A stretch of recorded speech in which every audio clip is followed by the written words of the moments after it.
José Pablo Feynman, el gusto de estar acá con vos. Bueno, gracias. En tu casa y verte bien. Sí. Verte bien, recuperándote. Estoy recuperándome seriamente. Bueno, empecinadamente. Empecinadamente. Porque hay mucho que hacer. Hay mucho que hacer. Y más en estos tiempos Nefastos. nefastos que vivimos los argentinos. Y vamos a empezar a conversar esta nota que sale por Radio del Plata y que tan gentilmente se hace desde tu casa y quiero agradecerlo. Okay. Y vamos a comenzar con libros. Hay un libro que me preocupa mucho hoy, porque antes era un libro de historia y me parece que es un libro de actualidad, y es Mein Kampf. El libro que escribió un señor, un sargento, un cabo de la Primera Guerra Mundial, y que comenzó a los palazos con los zurdos, y en Cana cae y escribe un libro, ideario, y aplaudido ese ideario por gente de hoy en día, no solamente en Brasil, sino por Durán Barba. Hay mucha gente que hoy está en el norte de Italia, de Alemania y de Francia, los nazis. Así que, ¿qué expresa Hitler ahí a su pueblo tan culto? Notable pregunta. Tan culto el pueblo. Se ve que la cultura no elige acertadamente, en forma necesaria. Hay que tener en cuenta que cuando Hitler gana las elecciones, hay muchos de sus adversarios que están presos. Pero indudablemente Hitler llegó con elecciones democráticas al poder. Había dado un golpe en la década del 20 en la cervecería, el golpe de Múnich, había fracasado y después se dedicó a hacer política y se basó en el odio. El odio penetra mucho. Parece que el odio está de moda hoy otra vez. Se odia mucho. Uno escucha el discurso de Bolsonaro y está plagado de odio. Odio hacia los negros, hacia los gays, hacia las mujeres y hacia los opositores, a quienes no respeta. Y acá en la Argentina hay mucho odio también. Por ejemplo, Cambiemos, que se llama Cambiemos justamente por querer cambiar a Cristina en el 2015, eso le prometían a la sociedad, vamos a cambiar esto. Y la sociedad estaba llena de odio hacia el gobierno de Cristina y hacia Cristina. Quería no la sociedad entera, sino grandes sectores de la clase media, que hoy están mendigando un poco de pan, muchísimos, grandes sectores de la clase media que habían sido colonizados subjetivamente por los medios de comunicación, que es el gran poder que tiene el neoliberalismo, el gran poder que tiene y que tiene en América Latina. Marcás muy bien eso de que lo tiene el neoliberalismo. No supo tener ese poder un gobierno nacional y popular nunca. No lo supo tener. Lo intentó tener con la ley de medios, pero el poder se impuso una vez más, la ley de medios no funcionó. Y ahora, más que nunca, tienen el poder de los medios y hay que crear medios alternativos, como estás haciendo vos, que a mí eso me gusta mucho y me llena de admiración. Es un esfuerzo denodado que hacen algunos comunicadores que tienen ideas honestas, digamos, opuestas al neoliberalismo, que es un sistema inhumano, porque es un sistema de hambre para muchísimos, para la mayoría, y riqueza para pocos. Pero abreva en el odio, porque el neoliberalismo podría llegar a ser un sistema económico, una elección, una de las tantas fórmulas que se puede hacer. Pero ¿qué hay con esto del odio? El odio hacia nuestros negros, hacia nuestra indiada, hacia los pueblos originarios, hacia las minorías. El odio. ¿Cómo es que germina el odio? ¿Por qué germina el odio? ¿Realmente somos animales odiadores? ¿Y vinieron las religiones a tratar de que no lo seamos tanto? No, las religiones al contrario, lo que hacen es fomentar el odio, porque no hay nada peor que un fanático religioso. Ese odia más que nadie. Y nosotros tenemos en la política argentina una fanática religiosa que dice hablar con Dios. Sí. Que es la diputada Carrió. O sea que eso es el odio de lo religioso, que odia al que no tiene fe, al que no tiene su fe. Sí. Lo detesta, lo aparta, y que tiene la certeza la certeza fanática de tener comunicación directa con Dios.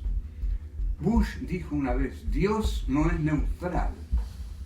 Con lo que estaba diciendo, Dios está con nosotros, mientras que los fundamentalistas islámicos dicen lo mismo. Dios está con nosotros, Alá es único, Alá es nuestro. Entonces ahí hay un exceso de Dios en el siglo XXI, un exceso de Dios que se traduce en guerra de fundamentalismos. Y aquí tenemos un fundamentalismo neoliberal.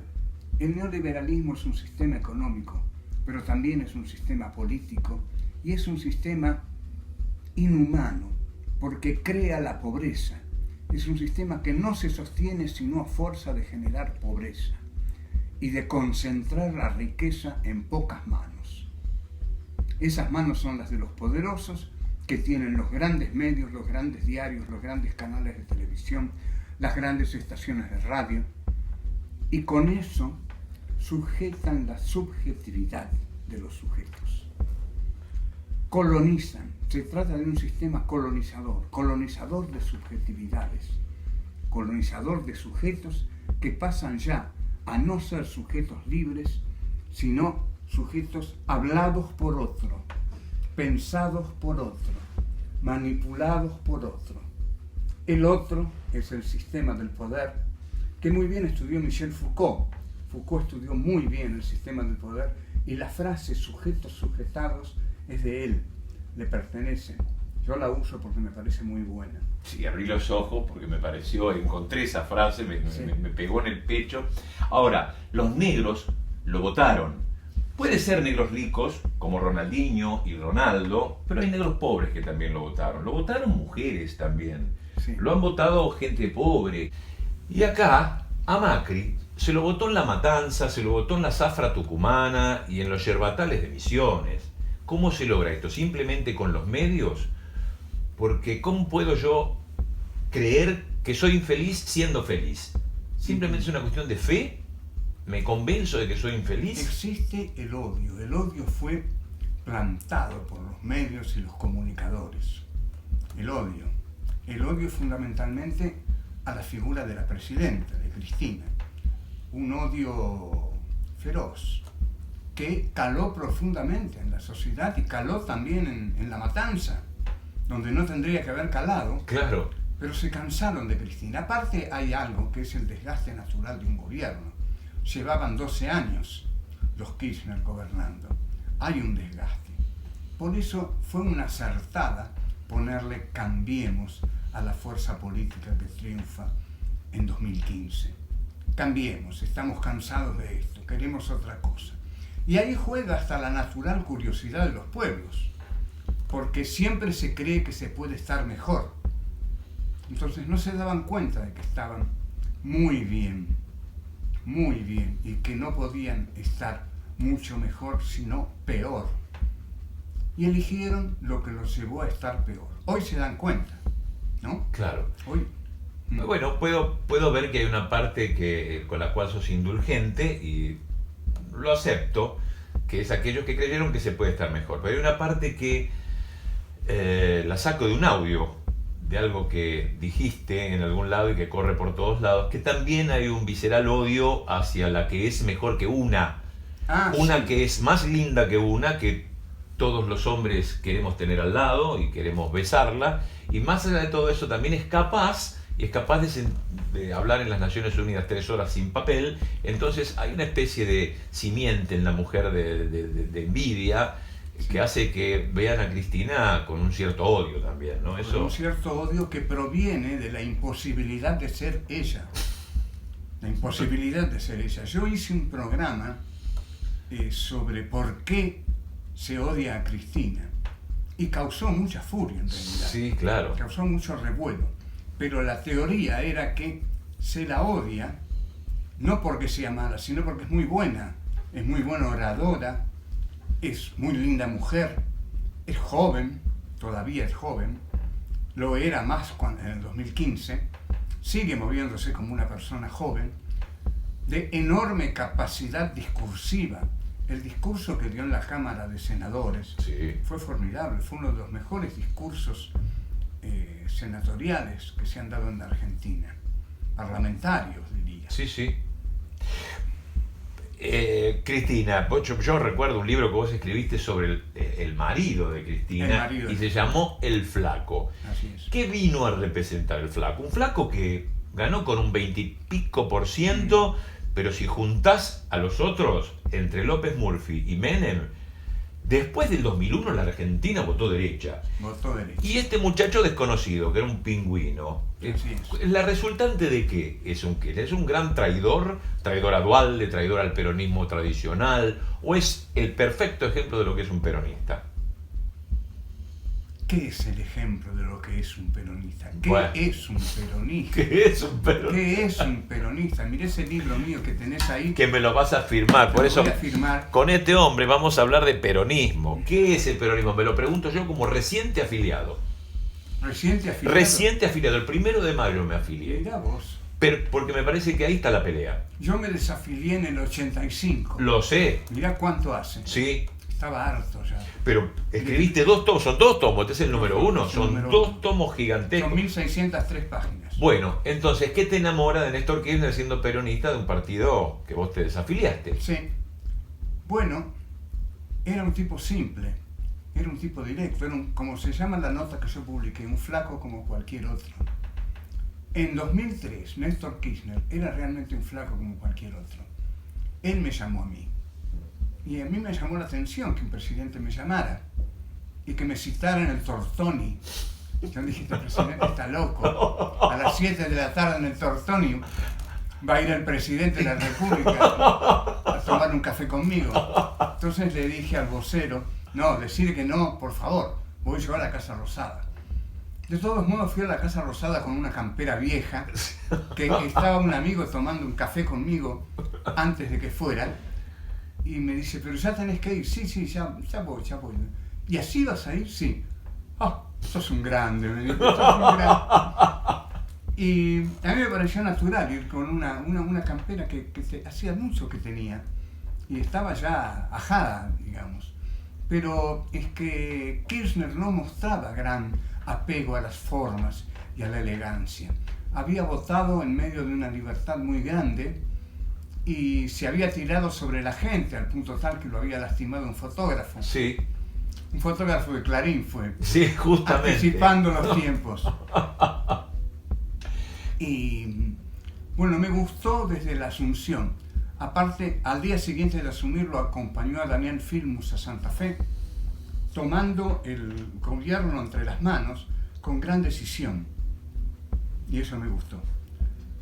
Después, estaba esperando que ocurriera algo bueno, porque peor no podía ocurrir. Al fin teníamos un presidente, y no era Menem. Claro. Ni era de la Rúa.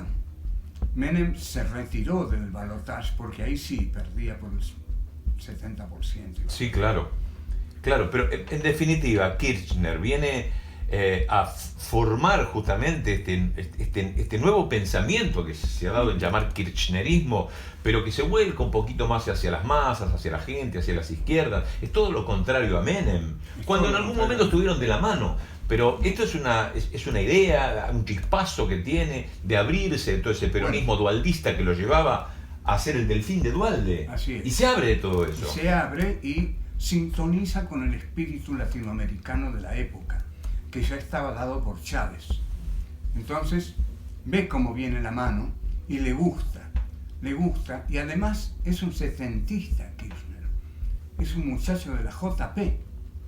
Entonces, siente que tiene que tomar los ideales de una generación masacrada, que nunca pudo ponerlos en práctica por conflictos internos. Yo nunca estuve con los montoneros, por ejemplo, estaba en contra del iluminismo vanguardista, y bueno, muchísimos sectores de la juventud peronista estaban divididos, y cuando llega el tercer Perón, para mí es un Perón nefasto, no me gustó nada, vino a reprimir, vino a hacer el plan de la derecha. Usted quiere volver, general, quiere que le devolvamos su uniforme, todo lo que usted extraña tanto, bueno, frénelos, frene a esta juventud dislocada, a esta juventud que nosotros le tenemos miedo, porque le tenían miedo. Y Perón ya en Ezeiza toma partido sobre lo de Ezeiza y culpa a la juventud. Bueno, con ese Perón, Kirchner no tenía nada que ver. Kirchner tenía que ver más con la juventud peronista que con el tercer Perón que vino a terminar con ella. Es por eso que quizás la simbología de Perón y de Evita en los discursos y en los panfletos y en las pancartas no están mucho. En el kirchnerismo no está Perón ni está Evita, está muy poco. La simbología no es la del peronismo clásico, es otro peronismo, el peronismo de la izquierda peronista, que había ganado con Cámpora. Claro. Había ganado con Cámpora. Y a Cámpora había que sacarlo porque detrás de Cámpora, es cierto, estaban los montoneros. Entonces, a Perón le imponen como tarea sacar a Cámpora. Y lo sacan, junto con Rucci. Hay una analogía que suelo hacer yo, muy berreta, pero es la analogía del peronismo con el antibiótico, porque el antibiótico te saca de grandes problemas. Y gracias a Fleming, la Segunda Guerra no fue lo mismo que la Primera, no hablo de la locura, pero quiero decir, ¿cuántas vidas se salvaron gracias al antibiótico? Sí. Y hoy mismo lo usamos, pero tienen contraindicaciones. Los antibióticos, si vos abusás de ellos, te traen complicaciones intestinales, estomacales y con el hígado. Así que es un buen antibiótico para mí, el peronismo, de lo mejor que hay, nos saca de grandes problemas, pero a veces nos mete en otros. Sin duda. Es la nueva esperanza en los días de hoy, porque de allí salieron los Kirchner, de allí salió Perón, de allí salió Jauretche, de allí salió López Rega, y de allí salió Menem, y de allí salió Evita. Por eso, sabemos que podemos tener una gran solución. ¿Lo ves también como una esperanza? O por lo menos la única. Yo lo veo como la única esperanza. No estoy seguro. Tuve una reunión con dos amigos hace poco que estaban muy pesimistas. ¿Respecto del país o el peronismo? Respecto de las posibilidades de Macri de ganar en el 2019. Tenían muchas preocupaciones y muy sensibles a percatarse del odio que despierta todavía Cristina en gran parte de la sociedad. Hay mucha gente de clase media que sigue prefiriendo el odio. Lo acaba de decir Jorge Alemán, que es un gran amigo mío. La gente elige el odio. En lugar de elegir estar mejor, prefiere elegir el odio. Es como si te dijeran, yo sé que con Cristina voy a estar mejor, pero la odio tanto que no me importa estar peor con tal de no tenerla como presidenta. ¿Hay algo de masoquismo ahí? Hay más odio que otra cosa. Odio. Ahora, ¿cuál es el odio? Bueno, el odio es ese. No la bancan. No la bancan porque habla bien, porque es bonita, porque es inteligente. Pero los medios le dieron, y la justicia, el pretexto. Porque se afanó todo, porque se robaron todo, se llevaron todo. Gente muy preparada, habló de 2 PBI. Sí. O sea, periodistas encumbrados, conocedores, muy exitosos. Hablan con esas cifras, con una libertad que me asusta. Y asusta, pero algo tiene que haber existido, sin duda alguna.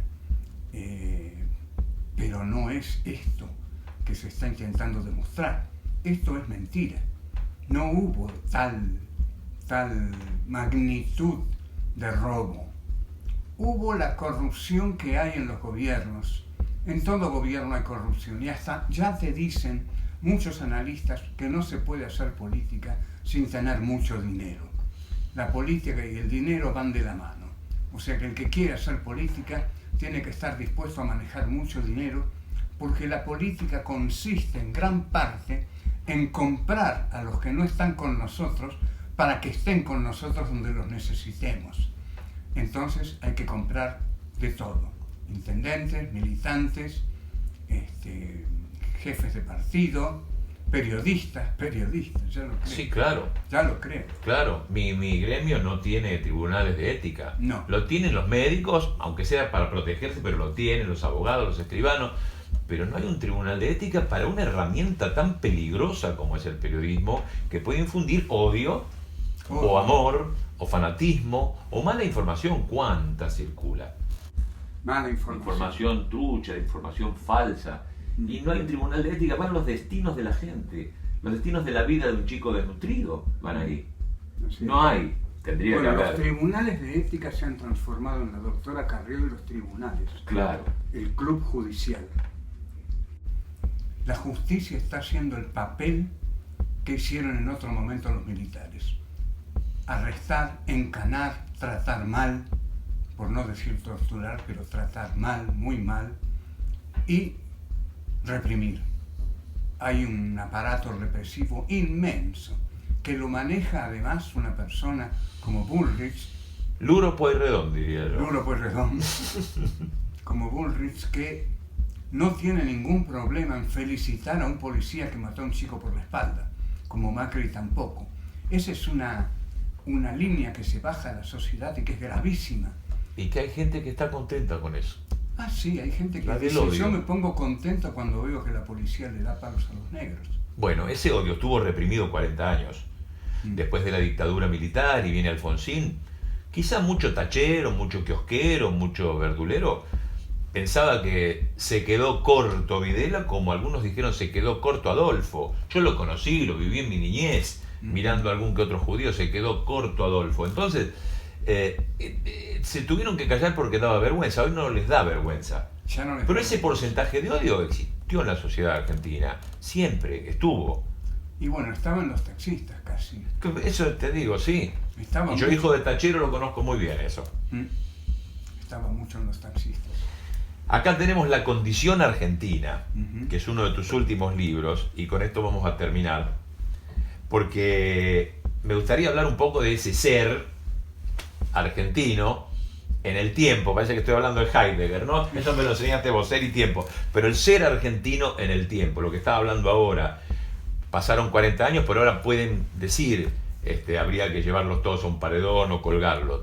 Este ser argentino que a la vez es solidario, que genera el peronismo, que hace que no se muera el peronismo. Este ser argentino laburante, campechano, hacedor de asados, y a la vez gran traidor a ciertos principios. ¿Qué es este ser argentino? ¿Cuál es la condición argentina de repetirnos en una dualidad binaria que nos asesina? Habría una especie de eterno retorno en la condición argentina, ¿no? De rueda cíclica que va de los gobiernos inclusivos a los excluyentes y que va del odio a la gauchada. No en vano surgió la gauchada aquí. Claro. La gauchada es una de las formas de identidad nacional, que es la que toma al gaucho como el ejemplo total del ser generoso. ¿Por qué se tiene al gaucho como identidad nacional?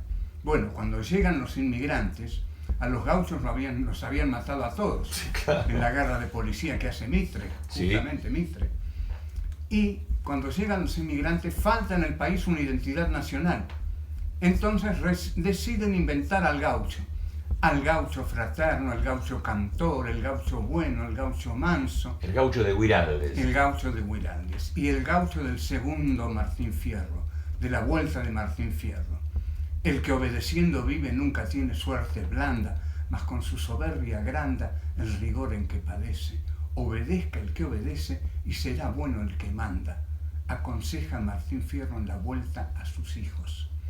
Así que, como vemos, Huiraldes ya estaba en el segundo Hernández. Esto cuesta asumirlo porque el habitual pensamiento nacional y popular gusta de las diferencias tajantes y gusta decir que don Segunda Sombra es el anti-Martín Fierro.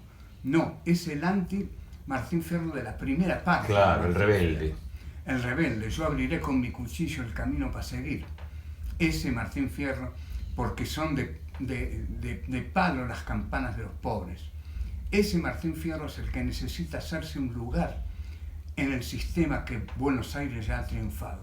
Entonces se queja a los puebleros de la triste suerte de los gauchos. En cambio, el segundo Martín Fierro, el que vuelve de la Indiada, donde había huido el primero, vuelve de la Indiada para ver si puede trabajar. Y dice, yo sé hacer esto, y que no lo saben hacer ni los indios, ni los inmigrantes, ni los papolitanos, como les dice Martín Fierro. Los textos de Hernández sobre los indios son escalofriantes, te digo, ¿no?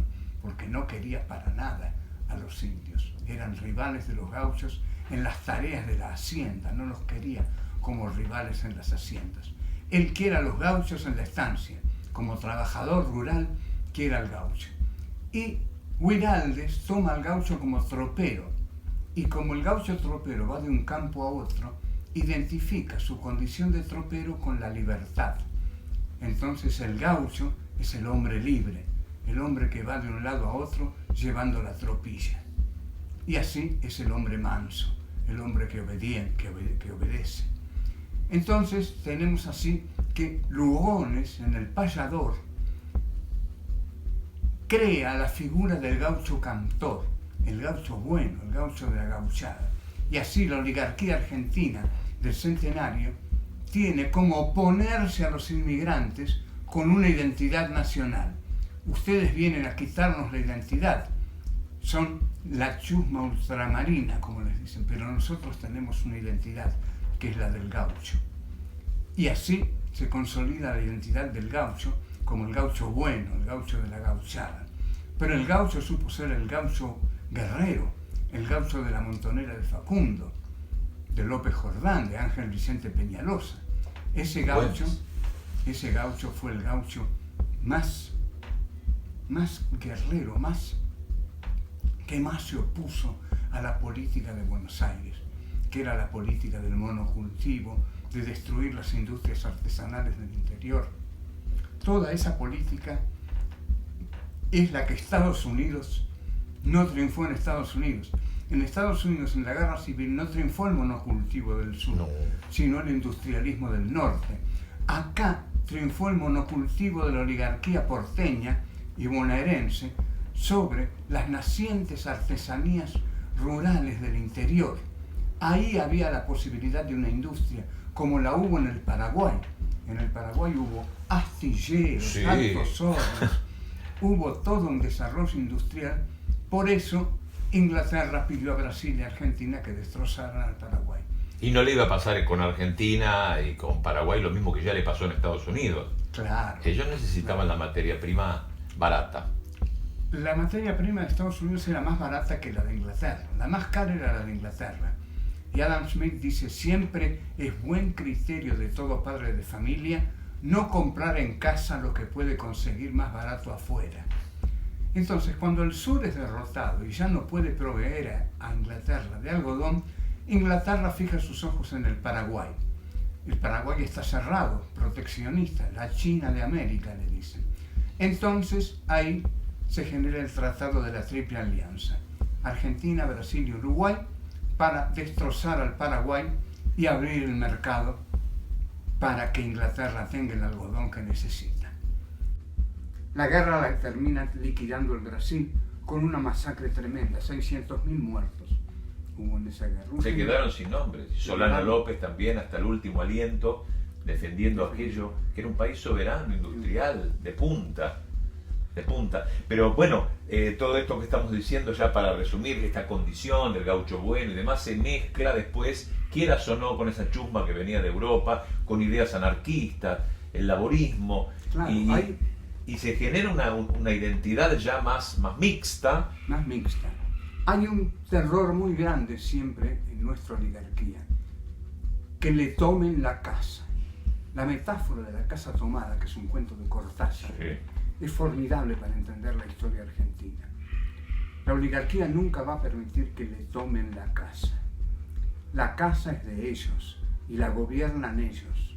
Entonces, cuando vienen los anarquistas y comienzan a hacer huelgas, duro con ellos, duro con ellos. Después vienen los migrantes internos del peronismo, duro con Perón. Lo ponen preso a Martín García, ocurre el 17 de octubre, liberan a Perón, y Perón, general obrerista, llega a la presidencia de la nación. Y hay 10 años en los cuales la oligarquía no tiene la casa, la tienen los negros, que son felices, que tienen su casa, que tienen su trabajo, hay pleno empleo, y recién hacia el final, después de la muerte de Evita, comienza una decadencia en Perón que aprovecha la oligarquía para el sanguinario golpe del 9 de junio de 1955, con el ataque a mansalva a la Plaza de Mayo, y el 16 de septiembre de 1955 con el golpe de Lonardi, Rojas y después Aramburu, que dictan el decreto 4161 por el cual se prohíbe nombrar a Perón, se prohíbe nombrar a Evita, se prohíbe cantar la marcha peronista, se prohíbe al Partido Justicialista, se prohíbe todo lo que tenga listas negras, artistas, Hugo del Carril. Hugo del Carril, Fanny Navarro, perseguidos, excluidos, muy parecido a lo que hizo Macri. Sí.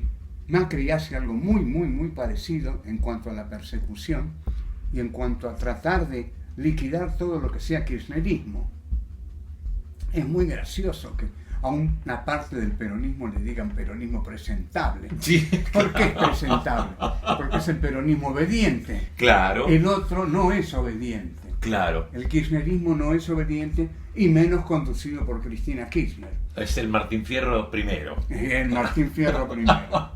Bueno, un poquito de identidad nacional, un poquito de peronismo, un poco también de nazismo. Nada, extractos de una conversación con José Pablo Feynman que yo quería tener en el programa, y también para los youtubers, porque hasta vos seguís los picaditos. Yo sigo los picaditos, me gustan mucho. Bueno, son un poco exagerados. A veces sí. Y a la gorda no le tendrías que decir gorda. Me lo dijeron muchas veces. Te lo dijeron muchas veces. Pero digo, la gorda nefasta, nadie sabe de quién hablo, pero posiblemente sea una tía mía. Cuando decís gorda no saben, cuando decís nefasta sí. Sí. ¿El bípedo despreciable te gusta más? Eso se lo afané a Enrique Jardiel Poncelo, un escritor español. Sí, yo lo leí a Jardiel Poncelo. Muy gracioso. Y eso, bípedo despreciable, me parece maravilloso. Me encanto del idioma español. José Pablo Feynman, ahora yo me quedo acá un ratito, me va a firmar libros, peronismo, la condición argentina, el flaco que me falta. Así que es el lujo de haber estado con este gran filósofo y que nos instruyó mucho, tanto a mi hijo, que es el camarógrafo que está acá hoy, y grabador, y a mí, todo en estas cuestiones de filosofía aquí ahora. Ojalá te repongas y vuelva a la temporada 9. Bueno, muchas gracias. No, gracias a vos, José Pablo, de veras, de todo corazón. A mí me gusta mucho lo que haces, Leonardo. Muy valiente. Bueno, muchísimas gracias. Da gusto.